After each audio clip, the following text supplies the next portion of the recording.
C'est l'histoire d'un mec drôle. Avec le temps, il devint un humoriste célèbre, extrêmement populaire.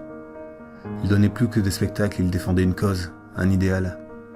La paix, l'évasion par l'humour, et surtout il prônait l'égalité des peuples. L'égalité des peuples.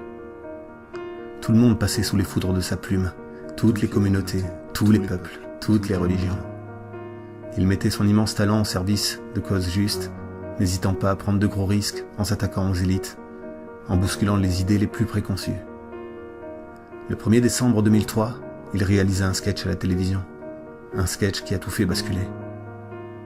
Ayant depuis longtemps orchestré des sketchs sur tous les peuples du monde, toutes les communautés, toutes les religions, il décida que ce sketch-là, précisément, mettrait en scène un colon israélien.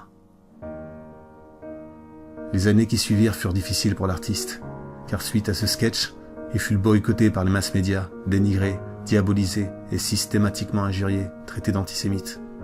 Mais il n'était pas plus antisémite que vous et moi. Il voulait seulement que tout le monde passe sous la foudre de sa plume, sûrement dans un souci d'équité, dans sa volonté de mettre sur le même pied d'égalité tous les peuples, toutes les communautés, toutes les religions. Mais en France, il en est autrement. Voyant que le thème du sionisme et d'Israël était un thème qui ne pouvait être abordé, celui qui osait montrer du doigt, critiquer ce gouvernement corrompu, se retrouvait obligatoirement cristallisé dans un rôle d'antisémite. Il prit alors son courage à deux mains, et ne se souciant guère de l'image qu'il reflèterait, continua de vouloir percer l'abcès, d'enfoncer les portes closes. En chœur, la majorité des médias lui firent subir les pires dénigrements. Traités en paria, ils essayèrent même de l'anéantir financièrement, sans même se cacher de cette propre volonté. Pendant un long moment, ne bénéficiant plus d'une tribune dans les médias, ne bénéficiant plus de promotion pour ses spectacles, cet artiste se retrouva à jouer dans un bus. Oui, dans un bus. On est en France. Puis le temps passa, et Internet permit à cet artiste de s'exprimer librement, sans devoir passer par les réseaux propres et bien pensants des grandes chaînes de télévision. Et là, le peuple découvrit un homme libre, courageux, déterminé. Oui, toujours déterminé à vouloir mettre sur le même pied d'égalité tous les peuples, toutes les communautés, toutes les religions. Il redevenait populaire, et les élites recommencèrent alors leur grande campagne de dénigrement à son encontre, surinterprétant chacune de ses mimiques, surinterprétant son geste fétiche de la quenelle, faisant croire qu'il s'agissait d'un salut nazi, alors que ce geste n'est depuis toujours rien de plus qu'un gros fuck dans le cul des institutions.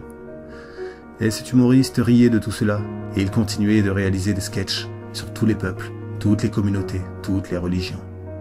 Les Arabes, les Asiatiques, les Blancs, les Noirs, les Juifs, et il remplissait les salles, les zéniths.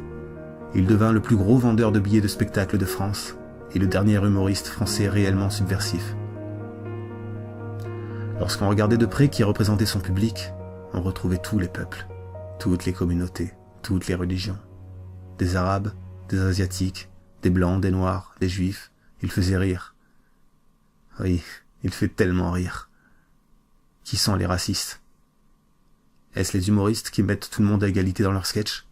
Ou est-ce ceux qui tendent à différencier, à extraire un peuple, une communauté, une religion, de cette grande famille qu'est l'humanité?